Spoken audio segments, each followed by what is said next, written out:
welcome back to the channel. Today we're going to do a recap on the last 30 days of the Acura Legend project, show you the progress, and tackle a pretty common problem. So let's get into it.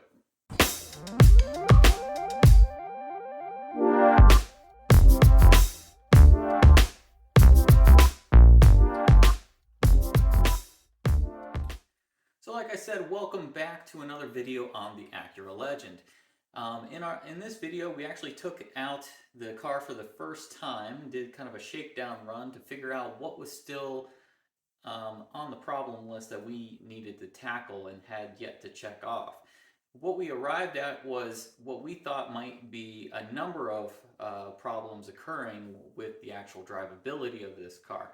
When we took it out on its first drive, we noticed that there was a pretty predominant shake in the car at about 1500 RPM, which we had initially discussed as likely a transmission mount. Well, we put the new transmission mount on, and when we took it out, we still experienced some vibration. Noticeably less vibration, but vibration nonetheless that was abnormal.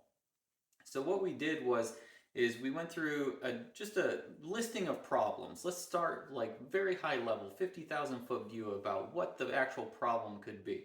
So the symptoms were at 1500 RPM, regardless if the car was in drive or park, there was a noticeable kind of vibration occurring. The other thing is that when we took it out on its first drive, we noticed that vibration still maintained even below 1500 RPM in some cases, but was really dominant in the 1500 to 2000 range. It almost felt like it was speed dependent, so that when the car picked up speed, but it was really more RPM related, we found out. So it kind of mimicked the vibration that you would experience with, say, like an imbalanced tire or maybe an imbalanced drive shaft.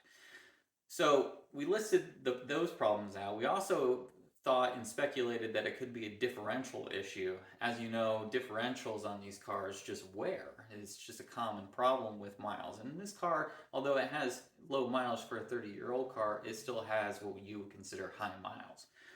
The other thing that we thought it could be was transmission related. Maybe we've got a torque converter that's going out. Maybe we've got an issue with the actual clutch pack in the transmission.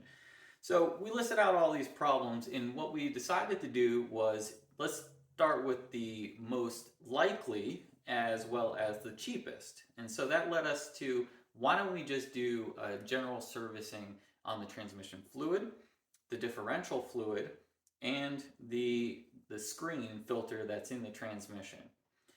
Identifying that the transmission likely had not been serviced probably throughout its entire life, but certainly not in the last 10 or 15 years. So with that as our starting point, you'll see in this video where we go through that process of cleaning out the transmission, and we find some really interesting things, such as a large buildup of particles, not abnormal, but just you could tell it hadn't been serviced. So we'll showcase that here in just a moment, but I wanted to call this out because I think a lot of people I have talked to and I've read posts on online forums suggest that this is a common problem with cars and that there's nothing that you can do about it. But in our experience, if the car didn't leave the factory with those symptoms, then it's likely not just a normal situation for the car, and it should be addressed. Finding the root cause of the problem is the adventure and the opportunity presented to you. So that's one thing that you'll see in this video. The other thing is that we did not film the work that we did on the exterior of this car.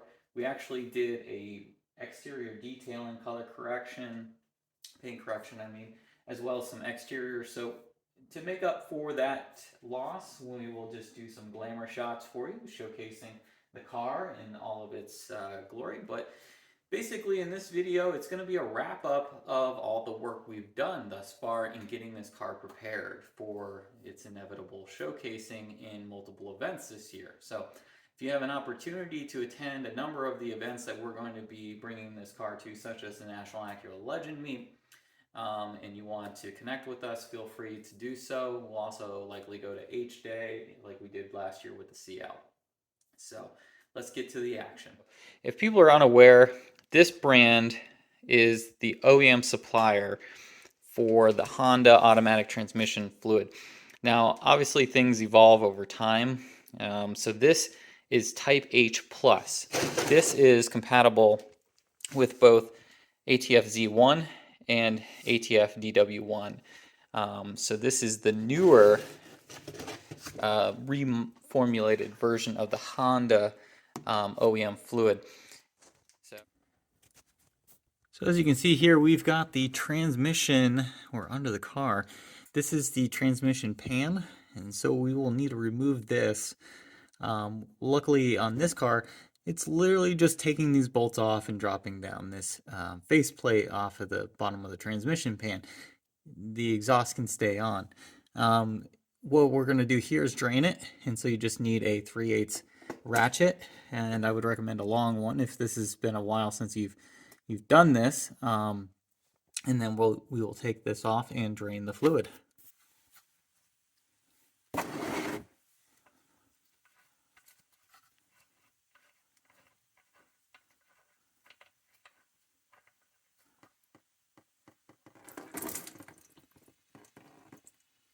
Yeah, that does look a little bit different than new fluid. So, and here's the magnet. So we'll let that drain into the pan, and then we will drop the pan completely to put in a new filter. We got the bottom of the transmission pan out. We've got it in an oil pan draining, and we have another oil pan right here, focusing on the transmission. And here is the bottom of the transmission, and right there in front and center of the transmission is the oil filter. We will be installing a new one, as well as cleaning up the gasket mating surface, as you can see here, and getting that all nice and prepped for the new gasket and filter to reseal on the bottom. And we've got the remainder of the fluid dripping out here, so we'll let that sit for a while and get as much of that old fluid out before we put new fluid in.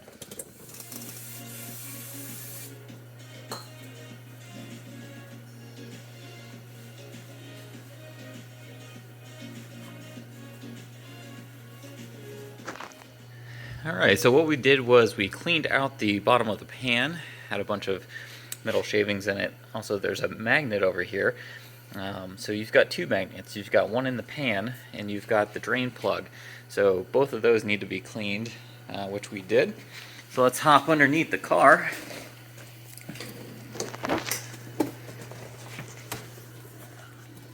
Alright, so we hop underneath the car, and we've got the mating surface all cleaned out. We've got the filter off, which is pretty easy, just a couple 10 millimeters, and we're ready to reinstall the filter now.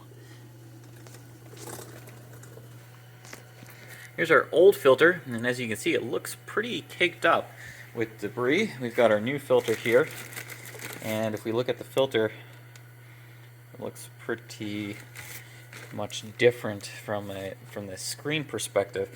3 bolts that hold that on.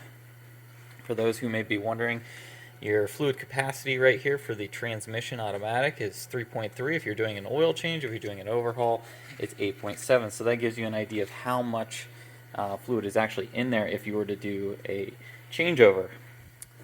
If you wanted to do like a complete changeover, that's why they recommend a 3, because you're basically taking 3 and multiplying it out.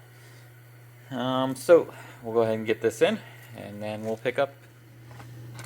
Okay, so we've got the pan back on, and now it's a torque wrench that you'll need, set to 9 foot-pounds or 108 inch-pounds. So basically you just go around and tighten the 15 bolts on the pan using a torque wrench, and you should be good to go after that. You can reinstall everything. There we go. And we're just going to go around, and then that pretty much concludes draining out your fluid, cleaning out the magnets, cleaning out the bottom of the pan, replacing the strainer filter, and then putting everything back together. So next we will go ahead and put new fluid in and see if that fixes our torque converter shutter. So as you can see here, we've got the wheel off of the Acura Legend. We're going to be working on these hideous eyesores, rusted calipers. Obviously this is a cosmetic modification, but we're going to be cleaning up this on the rotors because the rotors are still perfectly fine, and we're going to be addressing the rust on this so that it looks like it's brand new. The intent is show, right? So we're going to improve the visual quality of the Acura Legend at this point in our restoration project. We've done the interior, we've done suspension, we've done the engine and performance restoration, and now we're on to the exterior restoration, which will be a series of improvements to enhance the visual aspect of the car and bring it back to near showroom condition or thereabouts. So let's get started and get working on this.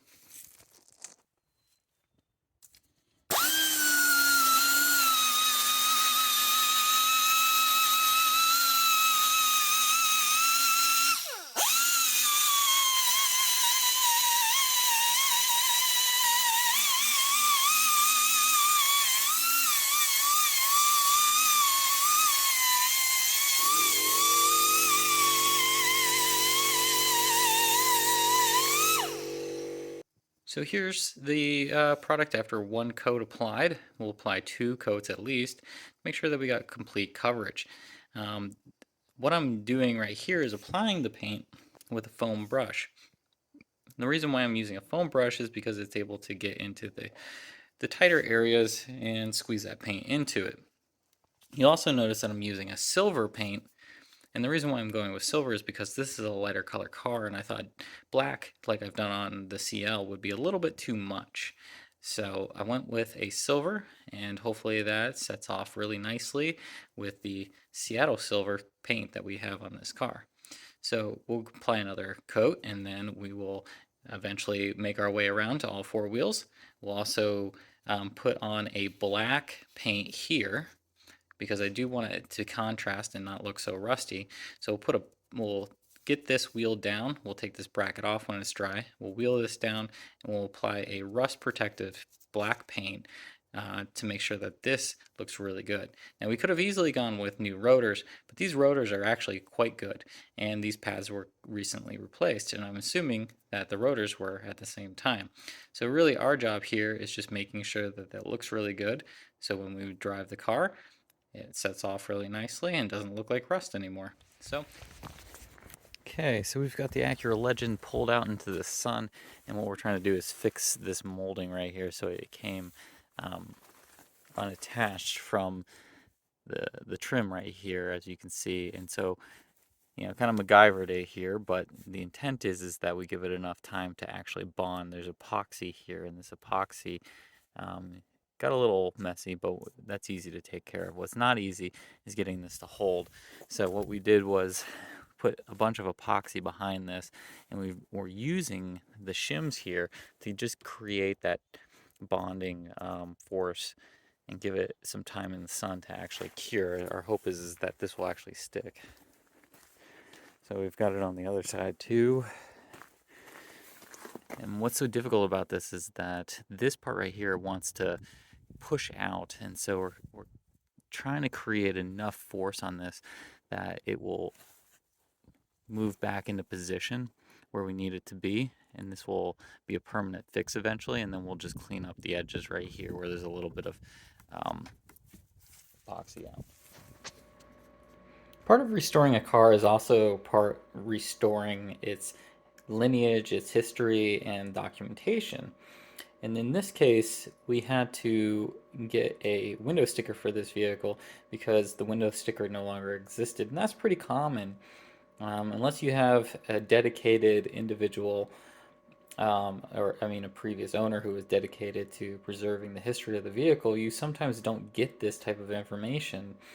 And the past 2 cars that we've restored, the CL and the Legend, this didn't come with it. So we had to reproduce those, and here is the one for the Acura Legend. So as you can see here, we've got a standard template for the time. This is a 1992 template for an Acura Legend, and it probably applies to different years as well.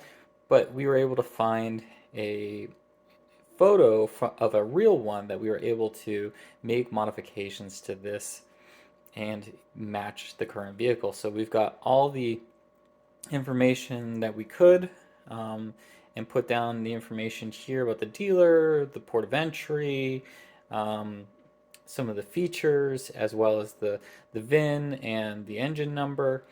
All of that will now be captured here, and this, although is not the real one, it does now kind of fit the car, in the way that we're trying to restore the history as well as the documentation. So if you're looking for one of these, it's not easy to come by, but you can find people who will reproduce them for you.